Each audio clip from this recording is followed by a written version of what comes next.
40-50년 전만 해도 서울 근방에는 기도원들이 꽤 많이 있었습니다. 그 중에 불광동의 한 산에 있는 기도원을 제가 찾아간 적이 있습니다. 산 정상 가까이에 위치해 있어서 헐떡이며 올라갔죠. 기도원을 지으려면 누구나 다 쉽게 찾아올 수 있게 산 밑이나 중턱에 짓지 왜 이리 힘든 곳에 기도원을 지었을까 투덜대며 올라갔는데 그 기도원 이름을 혹시 아시는 분이 계십니까? 우국기도원이었습니다. 우국, 나라를 염려하며 기도하는 곳이었습니다. 자기 일신상의 편안함을 위해 기도하는 것이 아니라 나라를 염려하여 기도하는 기도원이었습니다. 소원 성취를 위해서 올라가 기도하는 기도원이 아니었습니다. 자식들을 위해서 그 고생과 올라가서 기도하는 기도원이 아니었습니다. 헐떡이며 올라가서 국가와 민족을 위해 기도하고 내려오는 곳이었습니다. 뜻밖의 참 많은 사람들이 그 기도원에서 기도하고 있었습니다. 요즘은 어떻습니까? 이제는 나라를 위한 염려, 나라를 위한 기도 하지 않아도 되겠습니까? 어떤 이들은 아무런 문제가 없다고, 일본이 저렇게 못되게 굴어도, 북한이 연일 미사일을 쏴대어도, 중국과 러시아가 위협을 해도, 미국이 돈 갖고 장난을 쳐도 별거 아니라고, 잘 되고 있다고, 우리나라 좋은 나라라고, 모든 걸 다 극복하고 잘 될 것이라고도 합니다. 또 어떤 사람들은 나라가 곧 절단 날 것 같이 걱정을 합니다. 며칠 전 어느 신문에는 나라 말아먹는다는 게 이런 건가요? 라는 그런 글도 실렸더라고요. 지금 우리나라는 어디로 가고 있습니까? 분명히 어디론가 가고 있는데 어디로 가고 있습니까?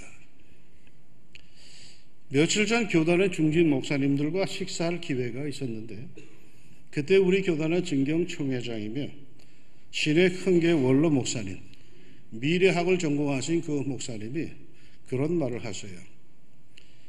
요즘 우리나라에 대해서 염려로 이러쿵저러쿵 말들이 많은데 당신은 두 가지만 잘해주면 누가 정권을 잡아도 상관이 없겠다라고 합니다.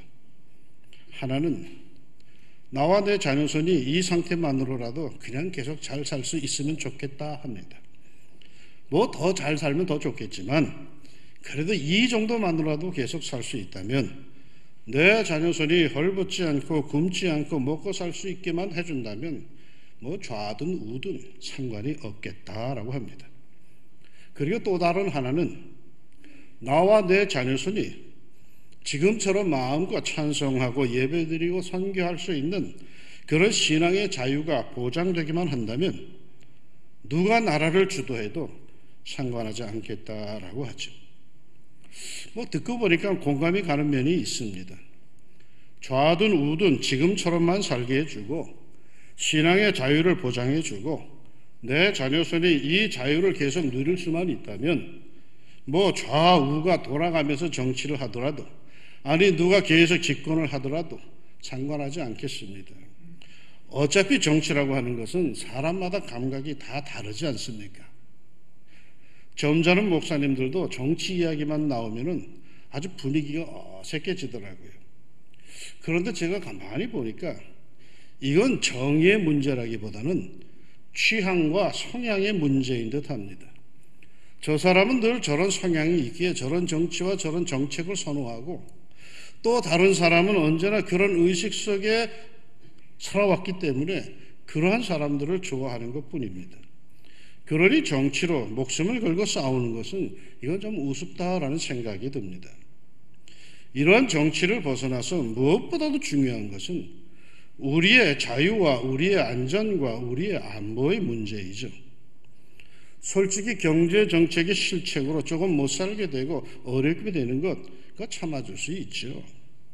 정책을 잘못 펴서 조금 혼란스러운 것, 국민들에게 잘못했다라고 할 때 다 용서해 줄 수 있죠. 뭐 잘해보려고 하다가 그런 건데 어떻겠습니까? 그런데 우리의 안보, 우리의 안전을 위협하고 지키지 못하는 정부, 군 통수권자라면은 그 용납하기가 참 어렵죠. 적어도 말이죠. 대문은 지켜줘야 하지 않습니까? 적어도 담장 안에서 사는 가족들은 떨지 않고 살게끔 가장은 해주어야 하지 않습니까? 우리의 안정을 담보로 하여서 흥정을 하는 것 어떤 경우에도 그건 받아들이기 어렵죠. 우리는 평화의 나라이기에 대문도 담도 필요 없다, 그것들을 다 헐어버린다면 어찌 그 안에서 마음 편히 살 수 있겠습니까? 아니 뭐 그까짓 것 나까지는 감내할 수 있어요. 그러나 내 자식들까지 그런 불안함 속에 살게 할 수는 없지 않습니까? 아니 솔직히 말이에요. 아들, 딸, 자식까지도 괜찮은 것 같아요. 그런데 아내가 손자가 생기고 나니까 손자들까지 그런 불안한 나라에서 살아야 한다는 건 이건 상상하기가 싫더라고요. 여러분 알고 계십니까? 하나님께서 아브라함에게 아들 이삭을 바쳐라 했을 때에 아브라함은 이삭을 바치려고 칼을 뽑아둔 이유 뭔지 아십니까? 손자가 아니기 때문에 그렇대요. 아브라함 보고 손자를 바쳐라 했다면 못 바쳤을 거래요. 내가 그걸 우스갯소리로 들었는데 손자를 낳고 키우다 보니까 정말 그렇더라고요. 손자를 바쳐라? 아이고 내가 죽으면 죽었지 손자를 어떻게 바쳐? 내 아들, 딸까지 나랑 같이 고생한 세대니까 괜찮아. 그런데 내 손주들까지 그런 위험한 상황에서 불확실하고 불안정한 세계에 내던져 놓는다? 이거는 우리 애비로서, 할아비로서 이건 있을 수가 없는 일이죠. 아무리 우리가 함께 해야 하고 더불어 살아야 한다고 하지만 내 믿음도 지키지 못하고 그저 숨어서 찬송을 부르고 아닌 듯 뒤돌아서서 은밀하게 기도해야 하고 마음대로 예배도 못 드리는 사후에 그런 나라가 된다면 내 어찌 그것을 용납할 수 있겠습니까? 그러면 어떻게 할까요? 그러기에 교회와 성도들은 기도해야 되는 거예요. 극에서 극으로 치달려가는 우리나라를 위해서 기도해야 되는 거예요. 아프면 아플수록 염려가 되면 염려가 될수록 우리는 기도해야 되는 거예요. 우리나라의 기도가 얼마나 필요한 건지 아세요? 우리나라 광복의 두 주역이었던 김구 선생과 이승만 전 대통령이 기독교 단체에서 행한 연설의 일부를 제가 소개하죠. 먼저 김구 선생님의 연설입니다. 내가 서대문 감옥에서 15년간의 징역을 살 때 나의 어머님은 면회를 오실 때마다 눈물을 흘리며 말씀하셨습니다. 너는 성경을 의지해라. 설령 이 애미가 너를 버린다 해도 예수님은 너를 버리지 않으신다. 이 어머니의 말씀이 지금도 새롭습니다. 우리는 어떻게 망하지 않는 나라를 세울 수 있을까요? 곧 성경 위에 세워야 합니다. 그래야 이 나라가 망하지 않습니다. 아마도 기독교 단체에 와서 행한 연설이기에 좀 더 자기 신앙적인 표현을 이렇게 한 거겠죠. 이승만 전 대통령은 이렇게 연설을 했습니다. 이제 우리는 곧 새로운 국가를 건설해야 할 터인데 기초 없는 집을 세우지 말고 곧 만세 반석 되신 그리스도 위에 이 나라를 세웁시다. 그래야 이 나라가 그 어떤 나라보다 강한 나라가 됩니다. 장로이니까 자기의 신앙 고백 위에 이런 선서를 했겠죠. 여러분 신라, 백제, 고구려, 고려, 조선 이때에는 우리의 기도가 필요가 없어요. 그러나 현 정부 대한민국은 그 형성 시기부터 알게 모르게 수많은 그리스도인들의 기도와 눈물로 이루어졌어요. 우리는 기독교 국가는 아니지만 현재의 국가가 이루어질 때 그 주역들이 눈물로 기도하던 그리스도인들이었습니다. 재헌국회 첫날 개원식 때 우리 국회는 기도로 시작하였다는 사실을 알고 계십니까? 기록에 나와 있어요. 이 나라 대한민국은 이미 많은 그리스도인들의 신앙과 기도, 하나님께 대한 열망 속에서 시작하였고 그 기초가 다져졌어요. 그러기 이 나라를 다시 강하게 세우는 길은 기도밖에 없어요. 흔들릴 때마다 우리가 기도해야지만이 이 나라는 다시 안정을 찾을 수 있는 거예요. 이것이 이 땅에 우리 그리스도인들이 해야 할 일이고 이 일은 끊임없이 나라를 위한 기도에서 가능해지는 거죠. 오늘 우리는 우국, 나라를 염려하며 기도하는 성경의 인물 다니엘을 만납니다. 다니엘은 바벨론의 이스라엘 1차 침략 때, 즉 주전 605년경에 이스라엘 나라가 망해서 바벨론의 포로로 끌려간 사람입니다. 그러나 다니엘은 포로로 끌려온 이방 땅에서도 전능하신 하나님을 의지하는 사람이었고, 하나님의 은혜로 메대 사람 다리오가 정권을 잡았을 때에 전국을 다스리는 관리 120명 중 3명의 총리로 발탁이 되었습니다. 그 중에서도 하나님은 다니엘에게 지혜를 주셔서 그 3명의 총리 중에서 으뜸이 되는 수석총리, 우리말로 말하면 국무총리가 되게 하셨습니다. 그러자 그의 주위에는 정적들이 많이 나타났죠. 할 수 없이 다니엘을 무너뜨리려고 정적들이 꽤 많이 나타났습니다. 그런데 이들이 다니엘을 무너뜨릴 수 있는 길은 다른 게 없다, 저의 신앙을 이용하는 수밖에 없다 해가지고 이들은 다니엘을 무너뜨리고자 이런 계략을 꾸밉니다.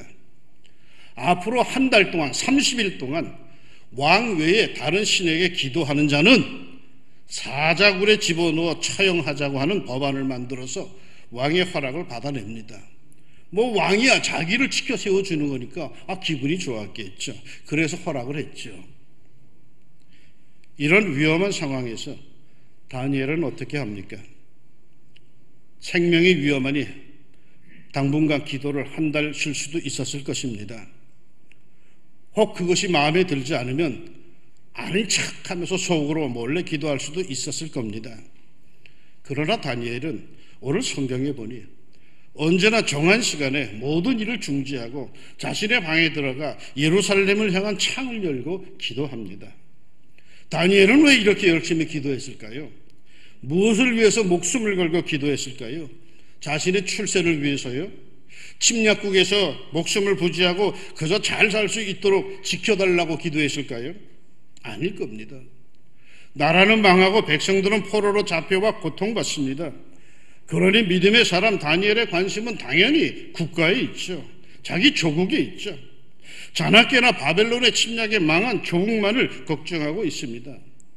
그의 간절한 관심은 조국 이스라엘과 동족들이었습니다. 진정한 우국지사였죠.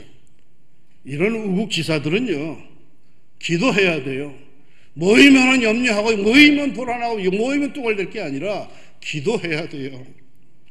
사람을 선동하고 길거리를 나가고 무리를 짓고 하는 것은 그건 일반 백성들이 다 해요. 하나님의 섭리의 손길을 굳게 믿고 사는 성도들, 그러면서도 나라가 염려되어서 노심초사하는 이런 성도들은 이건 기도해야 돼요. 남들이 뭐라 하더라도 기도해야 돼요. 보든 안 보든 우리는 기도해야 해요. 다니엘은 기도합니다. 구체적으로 그는 어떻게 기도합니까? 다니엘의 이 조서에 왕의 도장이 찍힌 것을 알고도 자기 집에 돌아가서는 윗방에 올라가 예루살렘으로 향한 창문을 열고 전에 하던 대로 하루 3번씩 무릎을 꿇고 기도하며 그의 하나님께 감사하였더라. 하루에 몇 번? 3번씩. 다니엘은 할 일이 없는 실업자입니까? 그렇게도 시간이 남아돕니까? 아니에요. 그는 바쁜 공직자였어요. 그것도 국무총리였어요. 그러나 아무리 바빠도 다니엘에게 가장 소중한 것은 시간을 들여 민족을 위해서 하루 3번 기도하는 일이었습니다. 하루에 3번 드리는 이 기도는 유대인의 전통으로 볼 때에 오전 9시, 낮 12시, 오후 3시입니다. 이 3번의 기도 시간은 시간 맞추기도 결코 쉽지 않은 시간대입니다. 그러나 민족을 향한 기도를 쉴 수 없기에 다니엘은 정해진 그 시간에 기도합니다. 특별히 정해진 그 시간은 경건한 유대인이라면 어디에 있든지 어떤 상황이든 모두들 기도할 것이기에 그 시간을 지켜 기도를 합니다. 비록 혼자 기도하지만 공간을 초월하여서 그 시간에 경건한 유대인들은 모두 함께 기도할 것이기에 다니엘은 신앙의 선조들이 정해놓은 그 시간에 변함없이 엎드려 나라를 위해서 기도합니다. 상황이 바뀌었다고 해서 하루에 한 번, 그것도 시간을 바꿔서 한밤중에 하지 않았습니다. 이렇게 기도하는 다니엘의 기도를 하나님이 살아계시다면 어떻게 외면하시겠습니까? 그리고 그 다니엘은 나라를 위해서 예루살렘을 향해 열린 창 앞에서 기도합니다. 누구나 다 볼 수 있고 들을 수 있도록 열린 창 앞에서 기도하는 다니엘, 뭘 알 수 있습니까? 이것은 오직 하나님만이 다니엘의 주인이시라고 하는 신앙 고백입니다. 왕의 명령에 의해서 그 누구에게도 왕 외의 대상에게 기도하면 사형을 당합니다. 사자굴에 던져집니다. 그게 법입니다. 그럼에도 불구하고 다니엘은 창문을 열어놓고 기도합니다. 다니엘에게는 그런 세상의 법보다 하나님의 법이 더 두렵습니다. 사람의 생명은 사람에게 있는 것이 아니라 하나님께 있음을 알기 때문이죠. 다시 말하면 다니엘의 주인은 다리오 왕이 아니라 하나님이시라고 하는 고백입니다. 주인 대신 하나님께서 지켜주실 것이라는 확실한 믿음에 의해서 창문을 확 열어 제치고 기도하고 있는 겁니다. 다른 하나는 조국을 목숨보다 더 사랑한다는 고백입니다. 왜 하필 예루살렘으로 향해 열린 창일까요? 조국을 사랑하기 때문입니다. 오늘 제가 조국 하니까 좀 이상한 생각하는 사람도 있는데 그 조국이 아닙니다. 이건 다른 조국입니다. 지금은 비록 남의 땅이 되어 있고 돌아갈 수 없으나 다니엘은 자기의 조국, 그 고향을 생각하고 있는 겁니다. 하나님, 우리나라, 우리 예루살렘을 회복시켜 주셔서 자유롭게 하나님을 섬기고 예배하게 하소서. 이렇게 한 가지 염원으로 살고 있는 그의 마음 상태를 보여주고 있는 것입니다. 그러기에 예루살렘을 향하여 조국이 있는 그 상태로 그 길을 향해서 열린 마음으로 기도합니다. 6.25 전쟁이 한창이던 1950년 이승만 대통령은 몰려가지고 저 끄트머리, 한반도의 끄트머리, 경상도 그 코너로 몰렸죠. 우리나라로. 부산의 한 교회에서 그때 이승만 대통령 기도회를 개최합니다.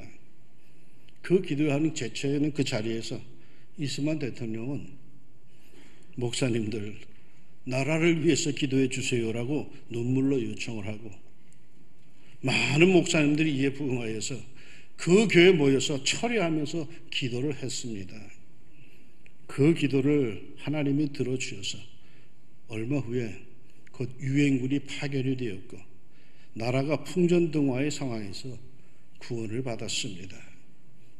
우리 성도들이 국가를 위해서 위정자들을 위해서 기도하면 그들은 설령 예수님을 모른다 해도 하나님께서는 우리의 기도를 들으시고 어려움에 처한 이 나라를 굳게 지켜주실 줄로 믿습니다.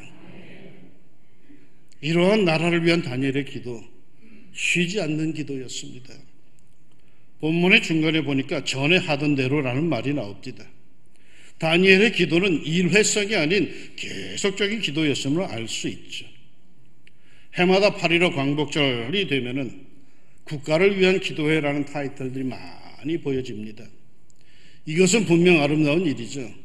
그러나 국가를 위한 기도는요, 교회마다 개인마다 기도할 때마다 드려야 하는 기도입니다. 저는 어릴 때부터 교회를 다녔습니다. 그 코 흘리기 절부지 시절에 교회 가면은 기도하는 장로님들은 매번 나라를 위하여, 민족을 위하여, 교회를 위하여 기도하시곤 했습니다. 뭐 때문에 저렇게 나라를 위해 기도할까? 우리나라 잘 살고 있는데 라고 했는데 그래도 장로님들 기도에는 나라를 위한 기도가 빠진 적이 한 번도 없었어요. 나라 사랑은 나라를 위해 기도하는 거라고 그렇게 우리에게 가르쳐 주는 것 같았어요. 소원의 항구로 불리는 태백 기도원이 있습니다. 이 기도원 본당 위에 뾰족한 집이 한 채 있는데 그 집은 나라를 위한 기도의 집이랍니다.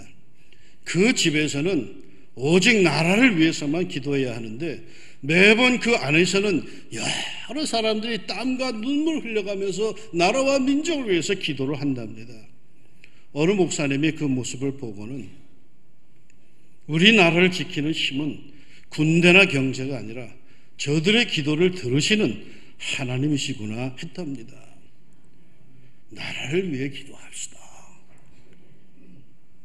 내 건강을 위해서도 기도해야 되지만 내 사업 비즈니스를 위해서도 기도해야 되지만 내 자식들을 위해서도 기도해야 되지만 여러분 나라를 기리면 다 소용이 없는 거예요. 나라를 위해 지금 기도할 때예요. 기도하되 일회성이 아니라 우리 잊지 말고 꾸준히 기도합시다. 몇 해 전에 제가 인도네시아의 수도 자카르타를 방문한 적이 있습니다. 자카르타 시에 나라를 위해 기도하는 기도탑이 있다고 해서 물어물어 찾아갔습니다. 자카르타 시내의 한 복판에 28층의 빌딩이었습니다. 시티 로프트 빌딩이라고 했는데 밑에는 뭐 가게들이 있고 쇼핑몰이 있고 아파트가 있고 맨 꼭대기층에 맨 위층에 2개의 사무실을 어느 기독인 사업가가 그걸 사가지고 기도실로 내놓았습니다. 누구든지 원하는 사람들은 찾아와서 기도할 수 있답니다. 다만 개인 기도는 그곳에서 하지 않는답니다. 문을 열고 들어가 보니까 전면이 대형 유리로 탁 트인 전망이 자카르타 시내가 다 내려다 보였습니다. 그 방에는 인도네시아 지도와 지구본 그리고 신문과 잡지들이 펼쳐져 있었습니다. 유리창에서 손을 들고 자카르타 시내를 바라보면서 기도를 하고 그 후에는 인도네시아의 지도와 그 지구본을 보면서 인도네시아와 세계를 위해서 그것도 정치와 사회를 위해서 기도하고 또 기도하는 곳이었습니다. 그런 기도탑이요, 인도네시아에는 총 78개나 있다고 합니다. 문제가 해결될 때까지 그저 도시를 위해서 나라를 위해서 기도하는데 놀라운 일은 그 기도의 응답들이 그저 여기저기서 쏟아지고 있답니다. 그런데 그 기도탑 사역을 책임지고 있는 토니 물리아 목사가 우리에게 물어요. 우리가 목사인 줄 알고 우리에게 물어요. 자기들이 이런 기도의 열심을 어디서 배웠는지 아느냐고. 어디서 배웠냐 했더니 한국교회에서 배웠대요. 한국교회를 방문했을 때 그 한국교회의 새벽기도, 철야기도, 산기도, 구역예배 등등을 통해서 사람들이 모일 때마다 나라를 위해서 기도하는 그 기도 열정을 거기서 자기들이 배웠다는 거예요. 그 말을 듣는 순간 심한 부끄러움이 밀려왔습니다. 왜? 오늘 한국교회의 기도 열정은 다 사그라졌죠. 예전에 교회마다 철야기도 하는 사람들이 있었습니다. 25년 전에 제가 왕중교회 부임했을 때만 해도 매일 밤마다 서너 명 기도 용사들이 나와서 새벽기도 11시에 와가지고 새벽기도 할 때까지 열심히 기도를 하시곤 했습니다. 매일 밤마다 하나님의 전에서 나라를 위하여서, 교회를 위하여서, 자녀 손들을 위하여서 기도하고 또 기도하는 이들이 가득했습니다. 장로, 권사, 집사가 되어서 새벽 기도하지 않으면 그 당시에는 아주 부끄러워할 정도였죠. 새벽마다 기도에 가는 이들로 새벽길이 채워졌죠. 철야 기도에는 교회들마다 불야성을 이루는 듯 했습니다. 그런데 지금은요, 한국교회는 밤중 깜깜합니다. 기도의 불길이 사그라졌습니다. 사랑하는 여러분, 기도의 불을 다시 지펴야 합니다. 특별히 나라를 위한 기도의 불을 지펴야 합니다. 기도해야 이 나라는 삽니다. 기도해야 이 나라는 안전에 거합니다. 기도하지 않고 꿈과 축복을 이룰 수 있을까요? 그건 재수가 좋은 거죠. 기도해야죠. 반드시 기도해야죠. 하나님의 역사는 기도를 통해서 이루어져요. 기도의 불길이 치솟아 올라갈 때 내 축복의 역사도 함께 치솟아 올라가는 거죠. 기도의 힘을 얻을 때 세상 사는 힘도 함께 얻을 수 있는 거죠. 하나님의 축복은 기도를 통해 이루어집니다. 내 기도든 남의 기도든 어쨌거나 기도를 통해서 역사는 이루어집니다. 이 나라를, 이 난참에 빠진 이 나라를 살리는 길은 기도에 있습니다. 나라를 위한 기도가 다시 이 땅에서 부르듯 일어나서 하나님께서 우리 나라를 건지시고 굳세게 붙들어 주시기를, 그리하여 우리와 우리 자녀손이 이 땅에서 번영과 신앙의 축복을 누리기를 우리 예수님의 이름으로 축원합니다. 기도합시다. 하나님, 우리나라가 참 난처한 가운데 있습니다.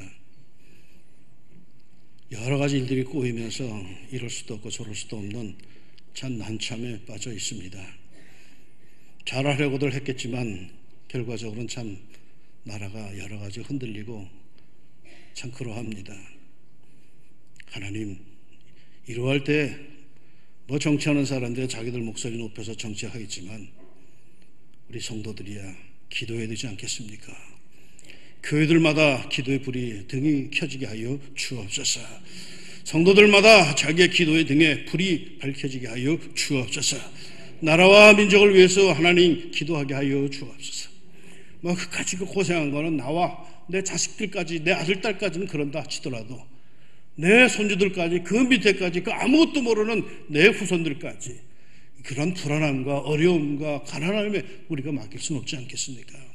하나님, 우리와 이 백성들이 자유롭게 주님을 섬기고 하나님께 예배하고 선교를 하고 서로 사랑하고 복을 누릴 수 있는 이 나라가 되기 위하여 하나님, 우리 성도들이 기도하게 하옵소서. 그저 기도가 되는 대로 나라와 민족을 위해 기도하는 가운데 하나님께서 이 백성들의 탄원을 들으시고 하나님, 우리 한반도 이 주변에 여호와의 군대로 진쳐주시고 그 어떠한 세력도 우리를 얕보지 못하고 우리를 지켜주는 알 수 없는 그 권세가 우리에게 꼭 있게 하여 주시옵소서. 하나님의 은혜와 하나님의 섭리를 의지하오며 예수님의 이름으로 기도합니다. 아멘.